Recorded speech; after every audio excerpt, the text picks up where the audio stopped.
Post ઓફિસમાં મિત્રો આપણે લમસમ રકમની એફડી કરાવીએ અને એનું વ્યાજ આવતા મહિનેથી જ આપણા સેવિંગ એકાઉન્ટમાં આપણે લઈ શકીએ છીએ, એટલે કે એક મંથલી ઇન્કમ જેવું ઊભું કરી શકીએ છીએ।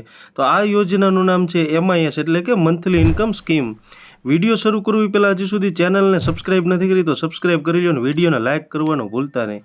તો મંથલી ઇન્કમ સ્કીમમાં આપણે મેક્સિમમ કેટલા લાખ સુધીની એફડી કરાવી શકીએ છીએ, શું એમાં વ્યાજદર છે અને વ્યાજદરનું આપણે કેલ્ક્યુલેશન કઈ રીતના કરશું, આ તમામ માહિતી આજના વિડીયોમાં આપીશ। તો સૌપ્રથમ તમને જણાવી દઉં કે મંથલી ઇન્કમ સ્કીમમાં આપણે મિનિમમ 1000થી લઈને 9 લાખ સુધીની મેક્સિમમ સિંગલ એકાઉન્ટમાં એફડી કરી શકીએ છીએ। જો જોઈન્ટ એકાઉન્ટ ખોલાવશું પતિ પત્નીના નામે તો તેમાં આપણે 15 લાખ સુધી મેક્સિમમ એફડી કરાવી શકીએ છીએ। જેટલી પણ રકમની એફડી કરાવશું એનું વ્યાજ આપણા સેવિંગ એકાઉન્ટમાં આવતા મહિનેથી જ આવવાનું શરૂ થઈ જાય છે।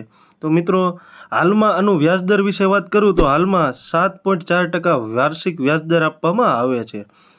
તો મિત્રો હવે તમને એ જણાવીશ કે આમાં એકાઉન્ટ કોણ ખોલાવી શકે। ભારતના તમામ નાગરિક આ યોજનાનો લાભ લઈ શકે છે, આ યોજનામાં એકાઉન્ટ ખોલાવી શકે છે। યોજનાની મુદ્દત વિશે વાત કરું તો યોજનાની મુદ્દત 5 વર્ષની રહેવાની છે, એટલે કે તમે એકાઉન્ટ ખોલાવશો ત્યારથી લઈ અને 5 વર્ષ સુધી તમને આનું વ્યાજ મળતું રહેશે, એટલે કે ટોટલ 60 મહિના તમને મંથલી ઇન્કમ સ્કીમનો લાભ મળશે। મિત્રો આ યોજનામાં તમારે ટોટલ 2 એકાઉન્ટ ખોલાવવાના રહેશે, એક તો આ MISનું એકાઉન્ટ છે અને બીજું તમારે એક સેવિંગ એકાઉન્ટ છે પોસ્ટ ઓફિસનું આવે છે તે તમારે ખોલાવવાનું રહેશે, કેમ કે જે વ્યાજ મળશે એ તમને દર મહિને ECS મારફતે તમારા સેવિંગ એકાઉન્ટમાં તમને મળતું રહેશે। હવે મિત્રો હું તમને એ જણાવી દઉં કે યોજનાનું કેલ્ક્યુલેશન કઈ રીતના કરશું, કે કેટલી એફડી આપણે કરાવશું ને એનું કેટલું વ્યાજ આપણને મળશે। તો આ યોજનાનું કેલ્ક્યુલેશન તમને જણાવું એ પહેલાં હજી સુધી ચેનલને સબસ્ક્રાઇબ નથી કરી તો સબસ્ક્રાઇબ કરવાનું ભૂલતા નહીં, કેમ કે 93% લોકો એવા છે કે જે મારા વિડીયો રેગ્યુલર જોવે છે પણ સબસ્ક્રાઇબ કરતા નથી, તો સબસ્ક્રાઇબ કરવાનું ભૂલતા નહીં ને વિડીયોને લાઇક તો અવશ્ય કરી જ લેજો। તો મિત્રો યોજનાનું કેલ્ક્યુલેશન કરવા માટે આપણે પ્લે સ્ટોરમાંથી પોસ્ટ ઇન્ફો એપ્લિકેશન ડાઉનલોડ કરી લેવાની છે। મિત્રો આ એપ્લિકેશન છે એ ઓફિશિયલ ગવર્મેન્ટની છે, એટલે 100% માહિતી તમને આમાં સચોટ અને સાચી મળશે। તો પોસ્ટ ઇન્ફો આવી રીતની અહીં તમને જોવા મળશે, જો અહીં નીચે જો વાંચી લો તમે ગવર્મેન્ટ એવું તમને જોવા મળશે। તો ઓફિશિયલ ડિપાર્ટમેન્ટ ઓફ પોસ્ટની એપ્લિકેશન છે, મેં ઓલરેડી ઇન્સ્ટોલ કરી લીધી છે। જેવી જ આપણે એને ઓપન કરશું એટલે તમને પોસ્ટની ઘણી બધી અહીં જોવા મળશે, આઇકોન જોવા મળશે, એમાં જોવા ઇન્ટરેસ્ટ કેલ્ક્યુલેટર એવો ઓપ્શન તમને જોવા મળશે।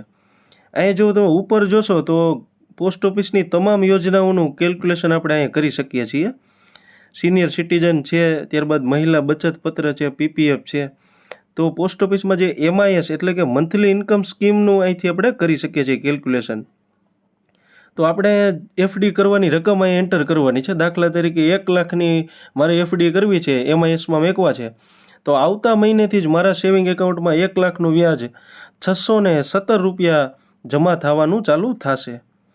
મેક્સિમમમાં આપણે સિંગલ એકાઉન્ટમાં 9 લાખ સુધીની તમે એફડી કરી શકો છો। સિંગલ એકાઉન્ટમાં 9 લાખનું વ્યાજ આપણને 5550 રૂપિયા આપણા સેવિંગ એકાઉન્ટમાં આવવાનું ચાલુ થશે।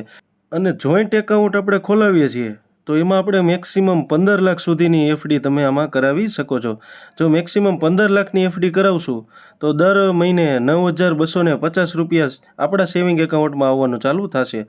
એટલે મિત્રો જો તમારી પાસે પૈસા છે તો 9 લાખ અલગ અલગ એકાઉન્ટ ખોલાવશો તો 9 લાખનું વ્યાજ 5550 રૂપિયા, એટલે કે તમારે બંનેનું વ્યાજ ગણશું તો 11,000 જેવી રકમ તમે આવતા મહિનેથી જ વ્યાજ તમે લઈ શકો છો।